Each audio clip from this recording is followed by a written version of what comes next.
Hi மக்களே, கடவுளுக்கு நன்றியை ஃபஸ்ட்டு சொல்லிக்கிறேன். இந்த சேலஞ்சில் நம்ம எவ்வளோ ப்ராஃபிட் பண்ணியிருக்கோம் அப்படிங்கிறத இன்றைக்கி பார்த்துருவோம். ஃபஸ்ட்டு ஃபேமிலியில் எவ்வளோடா காசு இருக்குது அப்படிங்கிறத ஒரு நிமிஷம் இருங்க எண்ணி நான் சொல்கிறேன். கடற்கடன்னு எண்ணிட்டு இருக்கிறப்ப டக்குன்னு 50 நோட்டு வந்துச்சா, கணக்கு மறந்து போச்சு. ஓகே, 50 நோட்டை கணக்கு பண்ணி கணக்கு எண்ணியாச்சு. எவ்வளோடா இருக்குது அப்படின்னு பார்த்தா என்னோடய ஃபேமிலியில் 5460 ரூபா இருந்திருக்குங்க.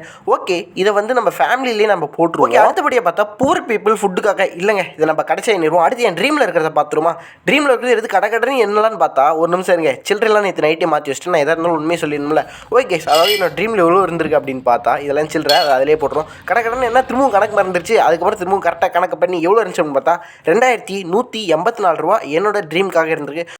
ஓகே, பூர் பீப்புள் ஃபுட்டுக்காக எவ்வளோ இருந்துருக்கு பார்த்தா 156 ரூபா இருந்திருக்கு. ஐடியாலஜி ஷேர் பண்ணுறவங்க எல்லாத்துக்குமே தெரியும். ஒரு பாப்பா ஃபஸ்ட் இயர் படிக்கிற காலேஜ் பொண்ணு ஒன்று எனக்காக 200 கிஃப்ட் பண்ணாங்க. ஐடியாலஜி ரொம்ப பிடிச்சி போய் அண்டு 300 சாப்பாடுக்காக போட்டுருங்கன்னு சொன்னாங்க. பாப்பா நல்லா பார்த்துக்கங்க, உங்கள் பேர் மென்ஷன் பண்ணல, ஆனால் உங்களுக்காக போட்டேன். இந்த சாப்பாடு சாப்பாடு போடுற வீடியோ புதன்கிழமை வந்துருன்னே சொல்லுங்க. ஓவராலாக எவ்வளோ ப்ராஃபிட் வந்திருக்குன்னு கேட்டால் 7800 ரூபா வந்திருக்கு. செகண்ட் சேலஞ்ச் நாளைக்கு ஆரம்பிக்குது, மறக்காமல் வந்துருங்க. ஓகே, உங்களுக்கு என் மனசார நன்றி சொல்லிக்கிறேன், கடவுளுக்கும் நன்றி சொல்லிக்கிறேன். உங்களுக்கு ரொம்ப ரொம்ப டாட்டா, நாளைக்கு பார்க்கலாம்.